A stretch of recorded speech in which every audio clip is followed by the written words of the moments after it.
नमस्कार दर्शकों, स्वागत है आपका एसए न्यूज चैनल उत्तराखंड में। दर्शकों, अभी हम मौजूद है उत्तराखंड के जिला रुद्रप्रयाग के ब्लॉक जखोली के ग्राम बधानीताल गांव में और आप देख सकते हो नाम ही से पता चलता है बधानीताल। यहाँ पर एक सुंदर सा ताल है जिसका नाम है बधानी ताल। आप देख सकते हो कितनी बड़ी बड़ी मछलियां ये यहाँ पे दाना खाने के लिए आ रही हैं। यहाँ के लोगों से जानेंगे इस बधानी ताल के बारे में और यहाँ के लोग किस तरीके से, क्योंकि ये पूरा पहाड़ी इलाका है और ये यहाँ पे आखिरी गांव पड़ता है। आप मेरे पीछे देख सकते हो इतना बड़ा ये यहाँ पर पर्वत है, इसके आगे कोई गांव नहीं है।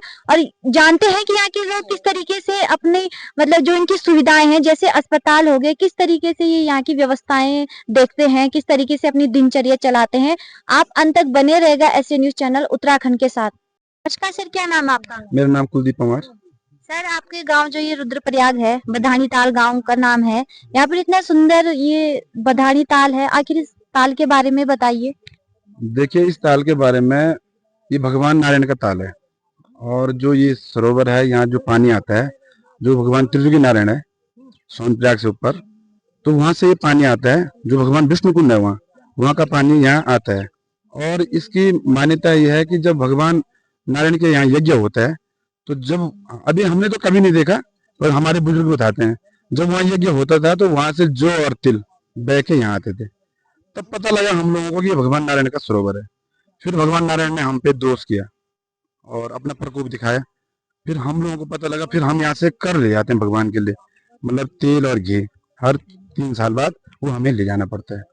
और इसकी विशेषताएं ये हैं, जैसे यहाँ पे मछलियाँ हैं, रंग बिरंगी हैं, तो इनको कोई छेड़ता नहीं है, हानि नहीं पहुंचाता। अगर खुदा न खास किसी ने इनको हानि भी पहुंचा दी तो भगवान जी का दोष उन पर जरूर होता है और फिर उन्हें यहाँ पे मछलियाँ बाहर से लाके डालनी पड़ती हैं। ये बहुत विशेषताएं हैं यहाँ की। सर, ये जो गांव है बधानी ताल, ये यहाँ पे आखिरी गांव है, इसके बाद कोई गांव नहीं है। तो जो यहाँ के लोग हैं अपनी आजीविका किस तरीके से चलाते हैं? देखिए, ये आखिरी गांव तो है, पर मेरे हिसाब से आखिरी गांव के नाते यहाँ पे बहुत अच्छी व्यवस्थाएं हैं। जैसे रोड की व्यवस्था हो गई, बिजली हो गई, नेटवर्क हो गए, 2-2 3-3 टावर लगे हुए हैं। और बाकी प्रशासन और सरकार की उसमें ये कुछ नहीं है। यहाँ धरातल पे काम आप देख रहे होंगे, पूरी दीवारें टूट रखी हैं सारी जगह। और अभी यहाँ पे बजट तो आ रखा है, अभी काम स्टार्ट नहीं हुआ है और कुछ दिनों बाद काम स्टार्ट होने वाला है। और जैसे यहाँ पे हमारे लोगों के रोजगार तो कुछ भी नहीं है और अपनी खेती बाड़ी पे अपने निर्भर रहते हैं। तो सर, जो यहाँ पे खेती बाड़ी की जाती है, आखिर किस किस चीजों की यहाँ पे खेती की जाती है? जैसे मैं यहाँ पे देख पा रही हूँ कि चावल, जैसे पानी इलाका है तो चावल की खेती होती है। आखिर मतलब क्या क्या अनाज यहाँ पे पैदा हो सकता है, मतलब जिससे लोग अपनी आजीविका कर सकते हैं शुरू? देखो, हमारे यहाँ चावल तो नहीं होते हैं, मतलब होते तो हैं पर लोग बोते नहीं है। और ज्यादातर यहाँ पे चौलाई होता है, मंडुआ, झंगोरा और राजमा, आलू, मतलब बहुत सारी चीजें होती हैं।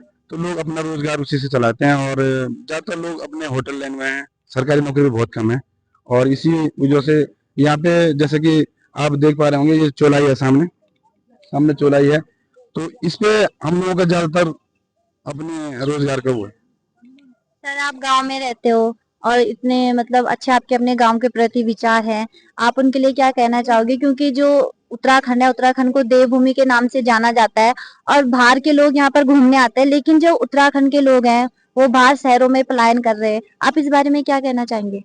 देखो, इस पे पलायन का कारण है कि एक तो रोजगार नहीं है, सबसे पहली बात वो है, और स्वास्थ्य सेवाएं नहीं है और शिक्षा बहुत कम है। तो लोगों का पलायन करना, उसी में लोग समझते हैं कि हम यहाँ से बाहर जाएं।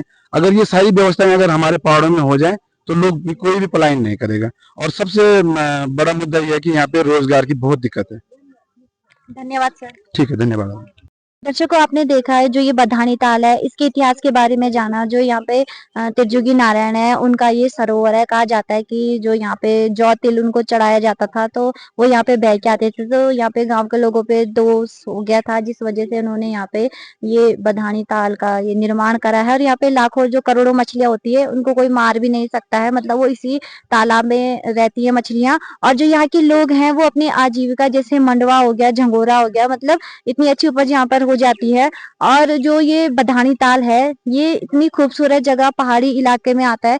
और यहाँ की जो स्थिति हमने जानी है कि किस तरीके से लोग रोजगार के लिए बाहर पलायन करते हैं, तो दर्शकों, उत्तराखंड के न्यूज चैनल में दिखाने का हमारा यही उद्देश्य होता है कि आखिर पहाड़ों में लोग किस तरीके से अपनी आजीविका चलाते हैं, किस तरीके से उनके लिए व्यवस्थाएं हैं गांव में रहने के, गांव के लोग किस तरीके से अपना कारोबार, अपना बिजनेस, अपना व्यापार शुरू करते हैं। तो दर्शकों, आज के ऐसे न्यूज चैनल में इतना ही, और ऐसे ही आपके बीच तमाम वीडियोज हम ऐसे उत्तराखंड की लेकर आएंगे, जैसे इस बधाड़ी ताल की आपको दिखाई गई कि किस तरीके से लोग यहाँ पर अपना गुजारा करते हैं, गांव में किस तरीके से अपनी आजीविकाएं चलाते हैं। धन्यवाद।